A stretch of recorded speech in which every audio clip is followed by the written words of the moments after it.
تدبر قرآن امین احسن اصلاحی سورہ رعد آیات 14 تا 16۔ آگے کا مضمون۔ آگے چند آیات میں یہ حقیقت واضح فرما دی گئی کہ جو لوگ اپنے خیالی معبودوں کے اعتماد پر خدا کے عذاب کو دعوت دے رہے ہیں وہ محض اپنی شامت کو دعوت دے رہے ہیں۔ خدا کا کوئی شریک و سہیم نہیں ہے، وہ وحدہ لا شریک ہے۔ نتیجہ خیز پکارنا صرف خدا ہی کو پکارنا ہے، اس کے سوا دوسروں کو پکارنا محض صدا بالصحرا ہے۔ اس روشنی میں آگے کی آیات تلاوت فرمائیے۔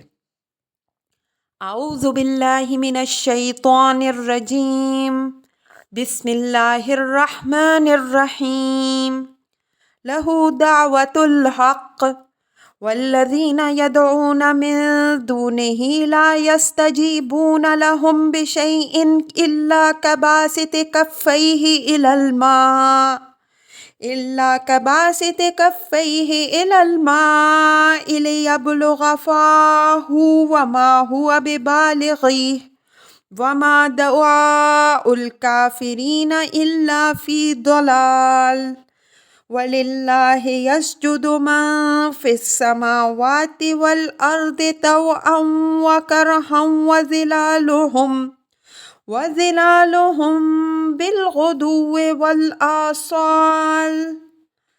قُلْ مَن رَّبُّ السَّمَاوَاتِ وَالْأَرْضِ قُل لِّلَّهُ۔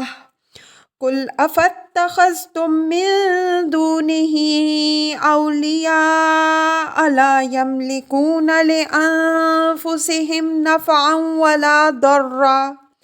قُلْ هَلْ يَسْتَوِي الْأَعْمَىٰ وَالْبَصِيرُ أَمْ هَلْ تَسْتَوِي الظُّلُمَاتُ وَالنُّورُ أَمْ جَعَلُوا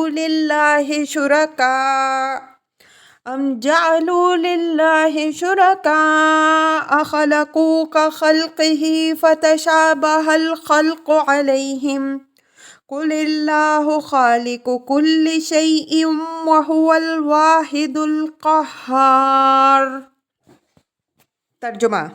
حقیقی پکارنا تو صرف اس کو پکارنا ہے، رہے وہ جن کو اس کے سوا پکارتے ہیں تو وہ ان کی کوئی بھی داد رسی نہیں کر سکتے۔ ان کو پکارنا ایسا ہی ہے کہ کوئی اپنے دونوں ہاتھ پانی کی طرف بڑھائے کہ وہ اس کے منہ تک پہنچ جائے، حالانکہ وہ کسی طرح اس کے منہ تک پہنچنے والا نہ ہو۔ ان کافروں کی فریاد محض صدا بالصحرا ہوگی۔ اور آسمانوں اور زمین میں جو بھی ہیں سب خدا ہی کو سجدہ کرتے ہیں، خواہ طوعاً خواہ کرہاً، اور ان کے سائے بھی صبح اور شام۔ ان سے پوچھو آسمانوں اور زمین کا مالک کون ہے؟ کہہ دو اللہ۔ ان سے پوچھو تو کیا اس کے بعد تم نے اس کے سوا ایسے کارساز بنا رکھے ہیں جو خود اپنی ذات کے لیے بھی نہ کسی نفع پر کوئی اختیار رکھتے ہیں اور نہ کسی ضرر پر؟ ان سے پوچھو کیا اندھے اور بینا دونوں یکساں ہو جائیں گے؟ کیا روشنی اور تاریکی دونوں برابر ہو جائے گی؟ کیا انہوں نے خدا کے ایسے شریک ٹھہرائے ہیں جنہوں نے اسی کی طرح خلق کیا ہے جس کے سبب سے ان کو خلق میں اشتباہ لاحق ہو گیا ہے؟ بتا دو کہ ہر چیز کا خالق اللہ ہی ہے اور وہ واحد اور سب پر حاوی ہے۔ الفاظ کی تحقیق اور آیات کی وضاحت۔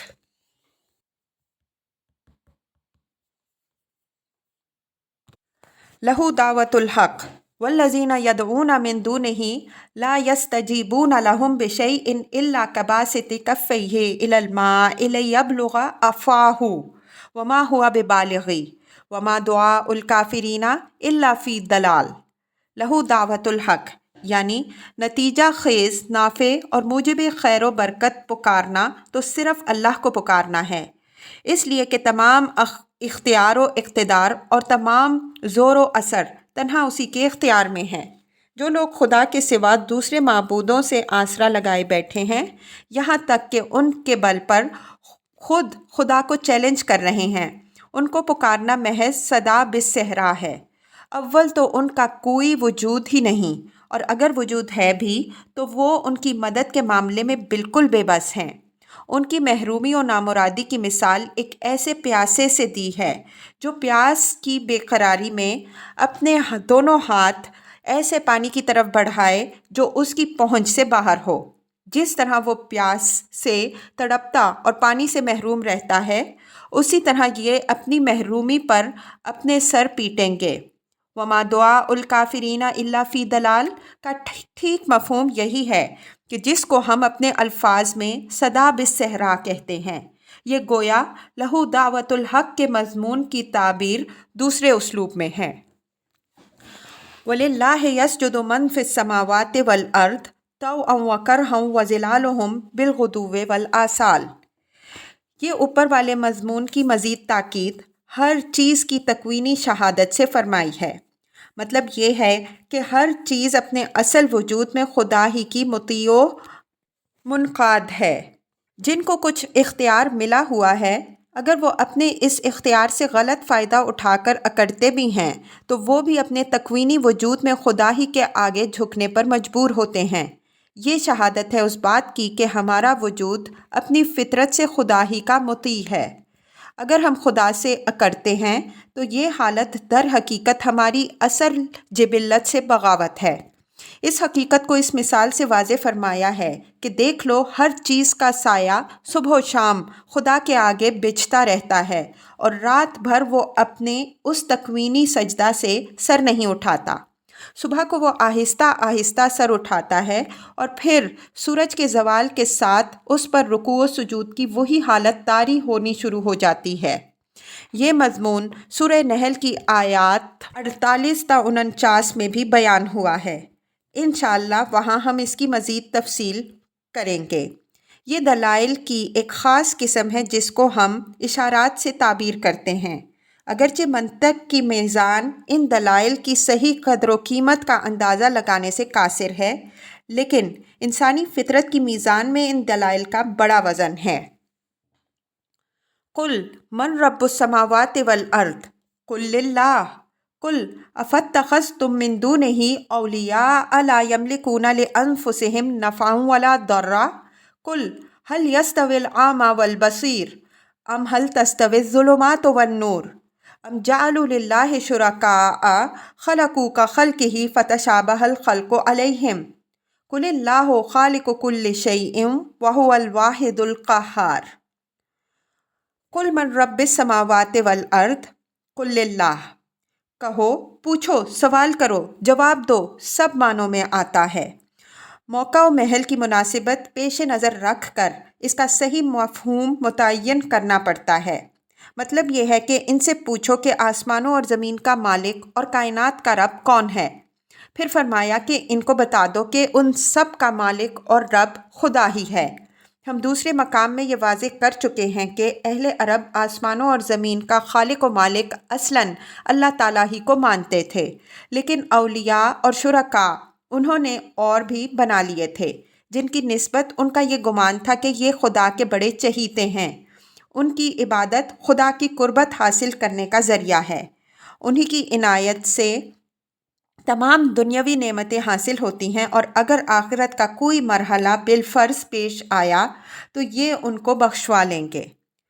قل افاتخذتم من دونہ اولیاء لا یملکون لانفسہم نفعا ولا ضرا، یعنی جب آسمانوں اور زمین کا مالک وہی ہے تو ان سے پوچھو کہ کس منطق سے انہوں نے خدا کے دوسرے ولی اور کارساز بنا لیے ہیں، جن کا حال یہ ہے کہ بیچارے دوسروں کو کوئی نفع پہنچانا یا ان سے کوئی ضرر کو دفع کرنا تو الگ رہا، خود اپنے کو کوئی نفع پہنچانے یا اپنے اوپر آئی ہوئی کسی مصیبت کو دور کرنے پر بھی قادر نہیں۔ قل هل يستوي الأعمى والبصير ام هل تستوي الظلمات والنور۔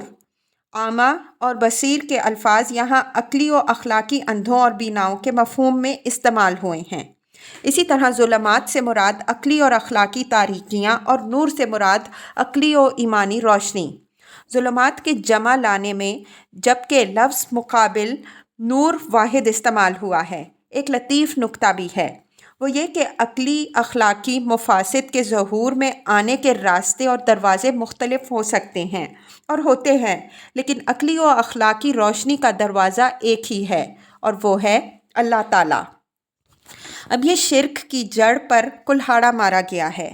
کہ تم خدا کے شریک مانتے ہو جن کی نسبت تمہارا گمان یہ ہے کہ وہ اپنے پجاریوں کو خواہ ان کے عمل و افعال اور عقائد و نظریات کچھ ہوں خدا کی پکڑ سے بچا لیں گے۔ دوسرے لفظوں میں اس کے معنی یہ ہوئے کہ خدا کی نگاہ میں اندھے اور بصیر اور تاریکی اور روشنی دونوں یکساں ہوئے۔ اس طرح تم نے اس حق و عدل کی بنیاد ہی ڈھا دی جس پر یہ آسمان و زمین قائم ہیں، اور جس کی نفی کے بعد یہ سارا عالم ایک اندھیر نگری یا کسی کھلنڈرے کا کھیل بن جاتا ہے۔ ام جعلوا للہ شرکاء، یعنی آخر کس دلیل کی بنا پر انہوں نے خدا کے شریک بنائے ہیں؟ کیا مخلوقات میں سے کچھ ان کے مزعومہ شرکاء کی پیدا کی ہوئی مخلوقات بھی ہیں جن کے سبب سے ان کو یہ گھپلا پیش آ گیا کہ یہ متعین نہیں کر پا رہے ہیں کہ کس کو خدا کی مخلوق قرار دیں اور کس کو اپنے شرکاء کی؟ قل اللہ خالق کل شیء وہو الواحد القہار، مطلب یہ ہے کہ خالق تو ہر شے کا اللہ ہی ہے اور اس حقیقت سے تمہیں بھی انکار نہیں ہے، تو پھر خدا کی خلق میں تم نے دوسروں کو کس دلیل سے شریک بنا رکھا ہے؟ لفظ قہار پر ہم دوسرے مقام میں بحث کر چکے ہیں کہ اس کا صحیح مفہوم ہے سب کو اپنے کنٹرول میں رکھنے والا، مطلب یہ ہے کہ وہ خالق بھی ہے اور سب کو اپنے کنٹرول میں رکھنے پر قادر بھی ہے، تو ضرورت کیا ہے جس کی بنا پر دوسرے شریکوں کو اس کی خدائی میں شریک مانا جائے؟